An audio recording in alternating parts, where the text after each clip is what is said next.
App സ്റ്റോറിൽ കത്തോലിക്ക ആപ്ലിക്കേഷനായ hello app ഏറ്റവും ജനപ്രിയ ആപ്ലിക്കേഷനായി ഉയർന്ന വാർത്ത മാധ്യമ ശ്രദ്ധ നേടുന്നു.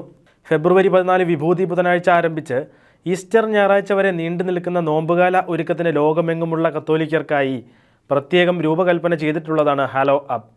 ഫാദർ സ്റ്റുവിലെ, father Stuart Tedley, John Bennett തുടങ്ങിയ വേഷങ്ങളിലൂടെ പ്രശസ്തനായ മാർക്ക് വാൾബർഗ് സൂപ്പർ ബൗളിനിടെ അവതരിപ്പിക്കുന്ന ഹ്രസ്വപരസ്യത്തിൻ്റെ സംരക്ഷണത്തെ തുടർന്ന് ഹാലോ ആപ്ലിക്കേഷൻ വ്യാപക ശ്രദ്ധ നേടുകയായിരുന്നു. പരസ്യം പുറത്തിറങ്ങിയതോടെ നെറ്റ്ഫ്ലിക്സ്, ഇൻസ്റ്റഗ്രാം, വാട്സാപ്പ് തുടങ്ങിയ വമ്പൻ ആപ്ലിക്കേഷനുകളെ പിന്നിലാക്കി ആപ്പ് സ്റ്റോറിൽ ഏറ്റവും കൂടുതൽ ഡൗൺലോഡ് ചെയ്യപ്പെടുന്ന സൗജന്യ ആപ്പ് എന്ന നിലയിൽ ഹാലോ ആപ്പ് അതിവേഗം 1-ാം സ്ഥാനം നേടി. അതോടൊപ്പം സ്ഥാപകനായ അലക്സ് ജോൺസ് തൻ്റെ എക്സ് അക്കൗണ്ടിലൂടെ ഇതിൻ്റെ സന്തോഷം പ്രകടിപ്പിക്കുകയും പരിശുദ്ധ ത്രിത്വത്തെ മഹത്വപ്പെടുത്തിയതും ആപ്പ് യേശുവിൻ്റേതാണെന്നും രേഖപ്പെടുത്തിയ പോസ്റ്റും വൈറലായിരുന്നു.